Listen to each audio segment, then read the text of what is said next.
Bismillahir Rahmanir Rahim. In the name of Allah, the Merciful, the Compassionate. All praises to Allah, the Creator of the universes and their Sustainer, the Provider of believers and unbelievers. And may His choicest blessings be on the seal of His prophets, the last of His messengers and His holy progeny. Well, that time came when Imam Hussein alayhi salam was forced into a battle.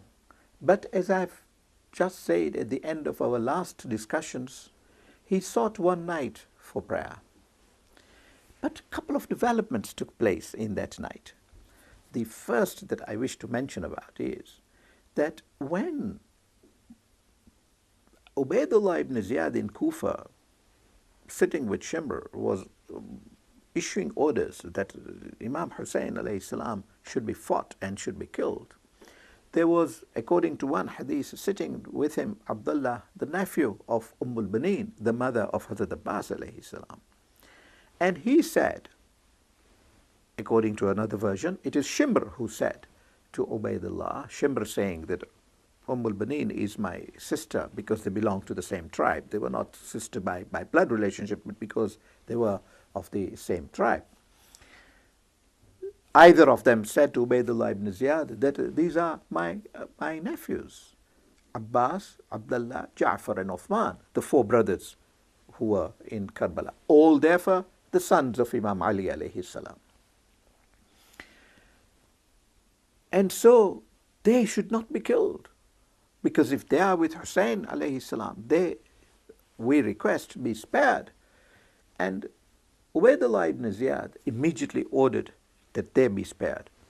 The likelihood is that the request was made by Shimr. And he wrote an amnesty for four of them. That amnesty was brought to the camp of Imam Hussein alayhi salam by Shimr, saying, Ya Abbas wa Abdullah wa Ja'far wa Uthman, I have brought aman for you. Hazrat Abbas alayhi salam did not even want to respond. Imam Hussein alayhi salam, and you can see the nobility of this person, turns round to Abbas alayhi salam and says, Abbas, listen to him. You may not accept his request, but you have got to respond to him. You've got to allow him to put the request to you. And when Shimr put that request to Abbas alayhi salam and said, I've got in writing the aman for you, the first question Hazrat Abbas alayhi salam asks him is there aman for Hussein alayhi salam? And this is why we say that if there is a monument of loyalty, if there is a monument of courage today, that is Abbas alayhi salam.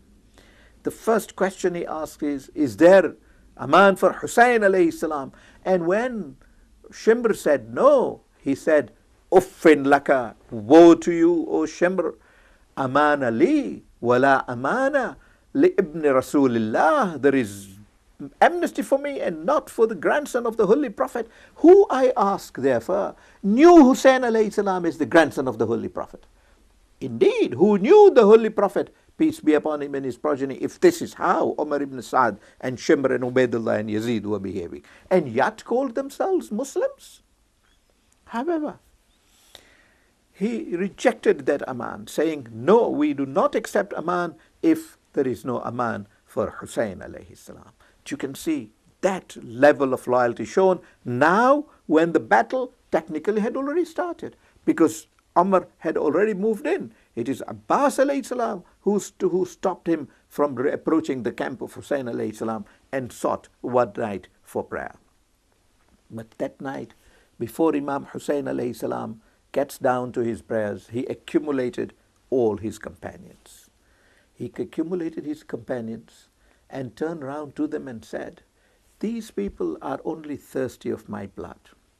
By that stage, as I said, 1,000 people had already left Hussein alayhi salam once they realized that there was no question of booty, that Muslim alayhi salam had already been murdered in Kufa, that Hani had already been killed in Kufa, that the messengers of Imam Hussein alayhi salam were already killed in Kufa, that Kufa no longer was a place of safety and respect for Imam Hussein alayhi salam. When they realized that, they all departed, and Imam Hussein alayhi salam told them the truth, which They accepted and left him. Now there were only about 72 people there in that room. And Imam Hussein alayhi salam turns to them now and says, these people are only thirsty of my blood. And they want to see me killed. They have no enmity with you. I suggest all of you leave me now, and I will deal with them single-handed tomorrow.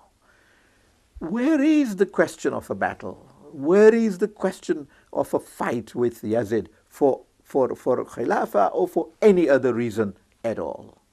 He was even sending away the 70-odd mortals who were with him to fight with him. One would have expected he would be writing letters asking for more people to come in. He did write a letter to a personal friend, Habib ibn Madahir, who came in from Kufa, found his way out of Kufa and joined the Imam alayhi salam in Karbala. And the reward Habib has is that today you cannot go in to salute Imam Hussein alayhi salam unless you pass by the grave of Habib. This is the great honor that Allah, glorified and exalted, has bestowed on Habib. Well, Imam alayhi salam does not call more people. This was the only honor given to Habib, and tells them to go away, and then does a wonderful thing. He puts the candle off and says, if you are afraid, if you are ashamed to leave with me seeing you going, then I put the candles off. There is darkness here, and you can leave me in total darkness. I say this in absolute substantiation of the falsity of an allegation that it was a battle between princes. There was no battle at all. It was only a resistance of Imam Hussein alayhi salam to make bay'ah, because making bay'ah of Yazid meant the entire destruction and annihilation of Islam, which Imam Hussein alayhi salam could not have tolerated. It was his duty to save and preserve Islam, and he did both. Islam has been preserved as a result till today. You can imagine what Yazid would have done with Islam, what the successors of Yazid would have done with Islam if the ultimate authority of Islam, if the halal and the haram of Islam was in their hands, when there was no halal which they were practicing, so they could not have asked others to practice. There was no haram from which they were refraining themselves, so that they could not have asked others to refrain from these haram. And Imam Hussein alayhi salam did not only say it, he put the candles off a time and remained there in worship and remembrance of Allah. When he put the candles on, everybody was still sitting there. The Imam says, you haven't gone? You are all here? And immediately one person stands up and says, reportedly one of the sons of Aqil stands up and says, O grandson of the Holy Prophet, if we left you now and went back to Medina, and our people in Medina asked us, you left Hussein alayhi salam alone and came back, what face would we show to them? And Imam Hussein alayhi salam kissed him an excuse. What a noble person he was. I say, show me another person of that nobility in the annals of history since mankind was born on earth. He turns around to them and says, no, if that is worrying you, as you go, I will give you one little girl, one of my children, to take along with you. If they ask you, why are you back and left Hussein alayhi salam, tell them, Hussein asked me to bring these girls, asked me to bring these women back to Medina. And so we have come back only to bring these women back. We were to go back, but in the meantime, Hussein alayhi salam has already been martyred. You can see that he even provided them that excuse. But then when they said, Yabna Rasulullah, when Fatimatu Zahra salamullahi alayha on the day of judgment will ask us, you left my Hussein alone in Karbala and went away, what shall we reply her? And the Imam wept. He said, never has anybody had companions of your level. No person has received companions more truthful, more honest, and more sincere than you, your group, than the companions I have had. And then said even a more wonderful thing. because we respect the Sahaba today, the companions of the Holy Prophet. Imam Hussein alayhi salam said, not my grandfather, the Holy Prophet himself, peace be upon him and his progeny, not my father, Amir al-Mu'mineen alayhi salam, had the kind of companions that I have had. Indeed, Abbas alayhi salam, as one would expect, with that loyalty flowing in his veins, stood up and said that, "Oh Master, there is no way that I will separate myself even for a minute from you." Indeed, all historians have recorded that throughout his life, Imam Hussein alayhi salam was always seen with Abbas alayhi salam. Particularly on this journey to Karbala, never was Imam Hussein alayhi salam alone, and when he was to be alone, Abbas alayhi salam was within defensive distance, so that if there was an arrow towards Imam alayhi salam, he could intercept it. If there was any harm to come, he could protect the Imam alayhi salam instantly. Indeed, I mentioned about those private negotiations which the Imam alayhi salam had with Umar ibn Sa'd. That was in a private tent in which there were only two people at that time. And the hadiths we get are through the Imam alayhi salam, reporting what offers he has made to Umar ibn Sa'd, as he had to his companions who were with him. But Abbas alayhi salam went to the tent and stood immediately outside the tent, just as he was outside the government house when bay'ah was sought in Medina. He was always with the Imam alayhi salam. And this time he said, "I will not separate myself, and I will be there with you all the time, and there is no question of me separating from you even for a second, and leave you alone to amongst these wolves who have gathered in Karbala." And then stands up Muslim bin Awsajah, 85 years old, a companion of the Holy Prophet himself, peace be upon him and his progeny, known to be a faqih in his own right, known to be a mufassir, a commentator on the Holy Quran in his own right, known to be a man of great piety and taqwa.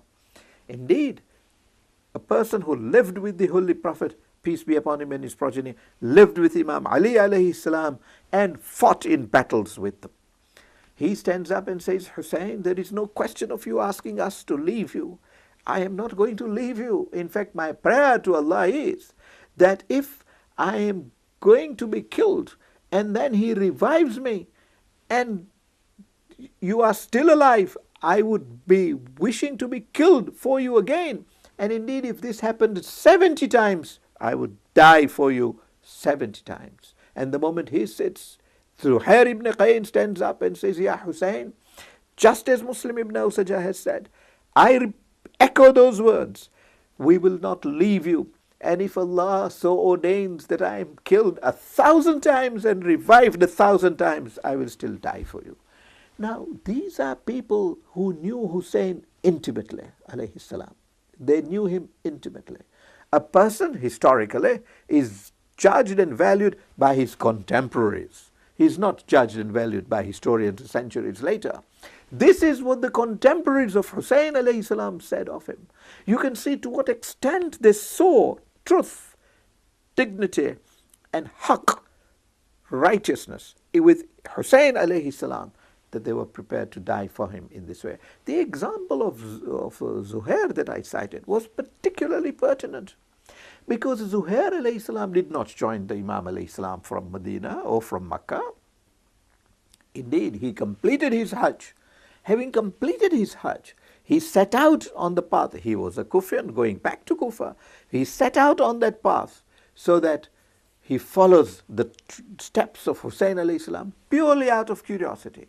He and his caravan, his group of people, were curious to know what was going to happen to Hussein alayhi salam. He was indeed a grandson of the Holy Prophet, and they had heard his speeches in Mina and in Makkah. Now they were curious what is to happen. So they were followed. But Zuhair kept a good distance from Imam Hussein alayhi salam. And when asked by his companions, he said, "I do not want to join Hussein alayhi salam.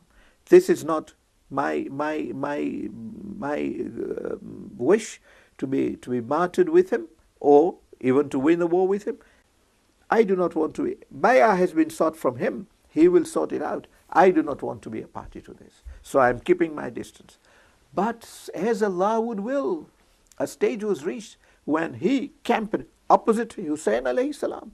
When Imam Hussein alayhi salam inquired who has camped next and was told it was Zuhair, he turns around and says sends a message to Zuhair that Hussein alayhi salam wants to see you. When Zuhair expressed unwillingness to see him, Imam Hussein alayhi salam sent a word saying that he was prepared to go and see Zuhair. Now Zuhair's wife says, the grandson of the Prophet coming to see you, why don't you go to visit him? You want to say no to him, you can say no to him, but you cannot ignore his request. Zuhair immediately comes and sees Imam Hussein alayhi salam. The Imam alayhi salam meets him in camera. We do not know what's transpired, but Zuhair goes back and says, I've decided to join Hussein alayhi salam. Tells his wife, I give you divorce because I know what will happen to the ladies. I do not want that which will happen to them to happen to you. Relieves all his companions and said, you can go. I am joining Hussein alayhi salam. That is Zuhair ibn Kain. And this is what I said about her. Those quiet whispers that take place with Hussein alayhi salam lead them to paradise, opens up and guarantees for them the gates of paradise. Indeed, Zuhair made that speech on the day of Ashura. You can see the honor Zuhair has, the way Zuhair is martyred. On the day of Ashura, it is time for Dhuhr prayers. Very few companions now left. And yet, when the time comes, it is Abu Tamama Su'aidi who notices it, comes to the Imam alayhi salam and says, isn't it time for prayers, Ya Aba Abdullah? And the Imam looks at the sky and says to Abu Tamama, ذَكَرْتُكَ الصَّلَاةِ جَعَلَكَ اللَّهُ مِنَ الْمُصَلِّينَ. You have thought of prayer? May Allah keep you amongst those who are musallin, those who kept prayers in the forefront of their life. What greater honor could Abu Thamama want than a last-minute prayer from the grandson of the Holy Prophet, that he should be amongst those who were musallin, because who in paradise was going to get a greater level than the musallin. Lines were formed straight away for prayers to be recited. No prayers were recited for Dhuhr in the army of Yazid. Indeed, did Yazid pray? A big question mark. However, you can see that even amongst the clash of arms, Salah was predominant in the camp of Hussein alayhi salam. He led the prayers himself, and rows were formed. Habib turns around to the enemies and says, stop these arrows because we are praying. You don't respect us? Don't you respect Salah? How can you, if you call yourselves Muslims, behave like this? And yet arrows came. Sa'id stood on one side of Imam Hussein alayhi salam, Zuhair stood on the other side. Whenever an arrow came, they protected the Imam alayhi salam by taking the arrows himself. The Imam said, Assalamu alaikum wa rahmatullahi wa barakatuh. On one side, Sa'id says, Assalamu alayka ya Aba Abdullah, and collapses. On the other side, Zuhair is still on. He went out immediately and, seeking the leave of the Imam, fought the enemies, killed as many as he can, and he was martyred also. May Allah keep us amongst those who understood Hussein alayhi salam and died with Hussein alayhi salam. Assalamu alaikum wa rahmatullahi wa barakatuh.